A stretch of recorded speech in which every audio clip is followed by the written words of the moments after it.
Kisah Nabi Sulaiman alaihi salam. Kisah ini disebutkan dalam Al-Quran, surat An-Naml ayat 16 hingga 44. Dalam kisah ini diceritakan bahwa Nabi Sulaiman berhasil menundukkan penguasa negeri Saba, yaitu Ratu Balqis, dengan segala kekuasaan yang dimilikinya atas izin Allah Subhanahu wa Ta'ala. Nabi Sulaiman adalah anak dari Nabi Daud alaihi salam. Beliau mewarisi kerajaan ayahnya dan mendapat gelar kenabian. Allah Subhanahu wa Ta'ala juga memberikan beberapa mukjizat kepada Nabi Sulaiman. Di antaranya, seperti yang disebutkan dalam surat An-Naml ayat 17. Dan untuk Sulaiman dikumpulkan bala tentaranya dari jin, manusia, dan burung. Lalu mereka berbaris dengan tertib. Pada suatu hari, Nabi Sulaiman dan bala tentaranya melakukan perjalanan. Sampailah mereka di lembah yang banyak semutnya. Namun tidak ada yang menyadari kecuali Nabi Sulaiman. "Wahai semut-semut, cepatlah kalian masuk ke sarang, agar kalian tidak terinjak oleh Raja Sulaiman. Dan ayo, cepat lari." "Siap, Ratu." Mendengar seruan Ratu Semut kepada anak buahnya, Nabi Sulaiman tersenyum dan menghentikan langkahnya. Kemudian mereka menunggu rombongan semut itu berbondong-bondong masuk ke dalam sarang. Sebelum melanjutkan perjalanan, Nabi Sulaiman memeriksa tentaranya satu persatu. Ketika sampai di bangsa burung, Nabi Sulaiman merasa ada yang kurang. "Mengapa aku tidak melihat Hudhud? Apa dia tidak ikut dalam perjalanan kali ini?" "Wahai Raja Sulaiman, sebenarnya tadi Hudhud terbang bersama kita. Namun sekarang dia menghilang entah kemana." "Kemana perginya Hudhud? Awas saja dia datang tanpa membawa alasan yang masuk akal. Akan aku hukum dia nanti." Untungnya, tak lama kemudian, burung Hudhud datang. "Dari mana saja kau, Hudhud?" "Maafkan hamba karena pergi tanpa izin, wahai Raja Sulaiman. Namun, sebelum menghukumku, sudikah engkau mendengar kabar dariku terlebih dahulu? Mungkin engkau belum pernah mengetahui tentang ini." "Perihal apa itu, wahai Hudhud?" "Jadi, sebenarnya di tengah perjalanan tadi, hamba tertinggal dari rombongan, terbang berputar-putar sampai akhirnya terdampar di suatu negeri bernama Saba. Negeri itu dipimpin oleh seorang perempuan. Namun sayangnya, hamba melihat ratu dan kaumnya sedang menyembah matahari, bukan Allah Subhanahu wa Ta'ala." "Apakah perkataanmu ini dapat aku percaya? Kau tidak sedang mencari-cari alasan agar lolos dari hukumanku, bukan?" "Wahai Raja Sulaiman, mana berani hamba berbohong kepadamu." Nabi Sulaiman mulai berpikir tentang kebenaran kabar yang dibawa oleh burung Hudhud. Kemudian beliau menulis sebuah surat. "Kalau begitu, aku ingin kau melakukan satu hal. Pergilah ke negeri Saba dan bawalah surat ini. Jatuhkan tepat di depan ratu kerajaan Saba, lalu bersembunyilah untuk mengintai keadaan. Aku tunggu laporan darimu di istana." "Siap, laksanakan perintah." Terbanglah burung Hudhud ke negeri Saba dengan membawa surat Nabi Sulaiman. Sesampainya di kerajaan Saba, burung Hudhud terbang ke dalam istana dan menjatuhkan surat di depan singgasana Ratu Balqis. "Hah? Sebuah surat? Dari siapa ini?"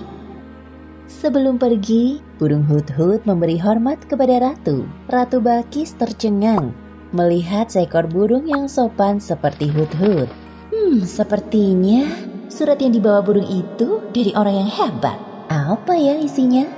Ratu Balqis penasaran dan langsung membaca isinya. Ternyata surat tersebut dari Raja Sulaiman.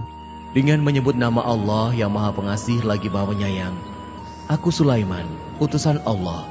Aku mendengar bahwa ratu dan rakyat negeri Saba menyembah matahari.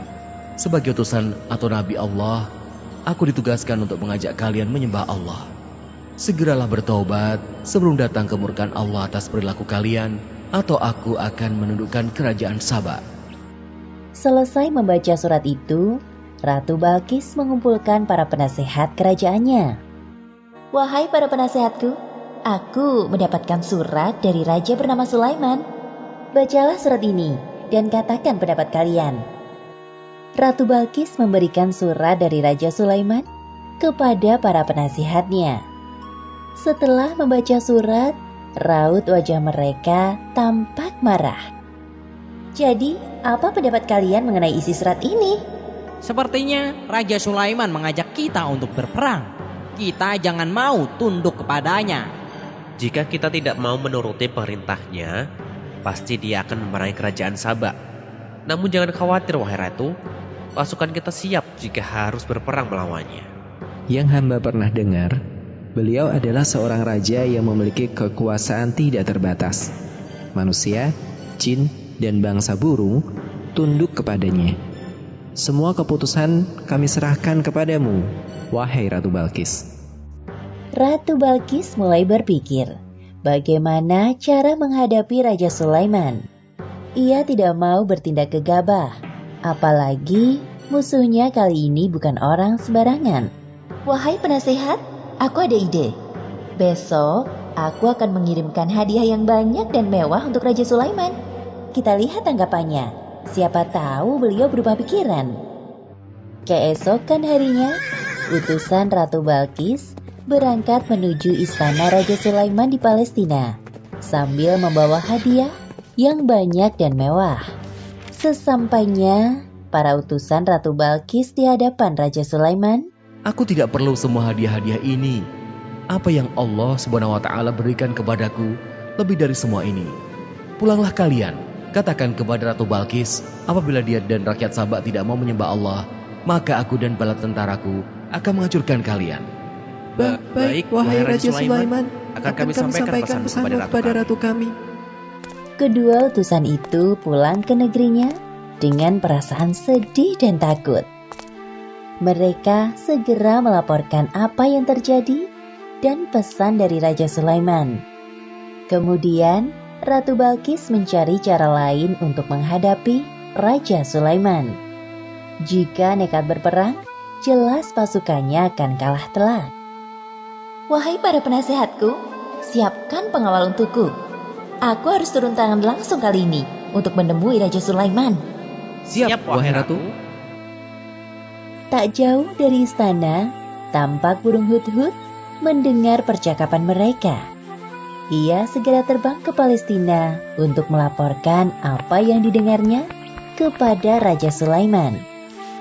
Nabi Sulaiman mendapat laporan dari burung hut-hut dan segera menyiapkan sebuah rencana untuk menyambut Ratu Balkis. Wahai para penasihat kerajaanku, siapakah di antara kalian yang sanggup membawa singgasana Ratu Balkis ke hadapanku? Hamba bisa melakukannya, wahai Raja Sulaiman. Seberapa cepat kau bisa melakukannya? Sebelum engkau berdiri dari duduk, singgasana Ratu Balkis akan hamba bawa ke sini. Wahai Raja Sulaiman, hamba bisa melakukannya sebelum engkau berkedip. Lakukanlah. Seketika itu juga, singgasana Ratu Balkis hadir di hadapan Nabi Sulaiman. Subhanallah, Maha Suci Allah. Inilah karunia dari Allah untuk mengujiku. Apakah aku bersyukur atau malah mengingkari nikmatnya? Seperti yang disebutkan dalam Al-Quran, Surat An-Naml ayat 40. Barang siapa yang bersyukur, maka sesungguhnya dia bersyukur untuk kebaikan dirinya sendiri. Dan barang siapa ingkar, maka sesungguhnya Tuhanku Maha Kaya, Maha Mulia. Ubahlah sedikit bagian dari singgasana ini. Kita akan lihat apakah Ratu Balkis masih mengenalinya atau tidak. Satu lagi, ubahlah lantai istana ini berlapis kaca yang terdapat ikan-ikan di bawahnya. Akan kami laksanakan, wahai Raja Sulaiman. Rombongan Ratu Balkis sudah tiba. Nabi Sulaiman menyambut Ratu Balkis dan rombongannya di depan pintu istana. Kemudian diperlihatkan kepadanya sebuah singgasana. Selamat datang di istanaku, wahai Ratu Balkis. Silakan duduk terlebih dahulu. Ratu Balkis duduk di singgasana. Lalu, ia pun merasa ada yang aneh. Seperti inikah singgasanamu? Iya, ini sungguh persis dengan yang aku miliki. Tapi tidak mungkin. Tadi sebelum pergi, aku melihat singgasanaku masih ada pada tempatnya. Aha, aku sedikit banyak mengetahui tentang kehebatanmu, wahai Nabi Sulaiman. Masuklah ke dalam istanaku, wahai ratu. Ratu Balkis tak henti-hentinya mengagumi keindahan istana Raja Sulaiman. Lalu pandangannya tertuju pada lantai jernih seperti kolam ikan di tempatnya berpijak. Seketika itu ia mengangkat sedikit jubahnya. Wahai ratu, tidak usah khawatir jubahmu akan basah. Itu hanya lantai yang terbuat dari batu berlapiskan kaca. Benar juga.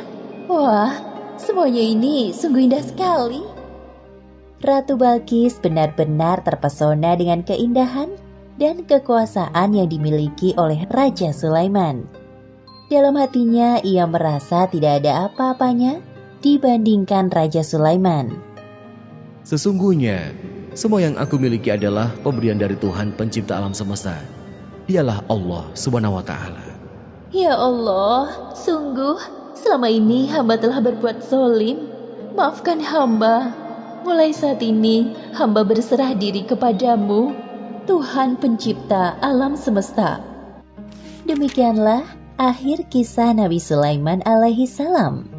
Beberapa pelajaran yang dapat kita ambil dari kisah ini, diantaranya, pertama, hendaknya kita bersikap rendah hati dengan segala kehebatan yang dimiliki, seperti sikap yang dicontohkan oleh Nabi Sulaiman.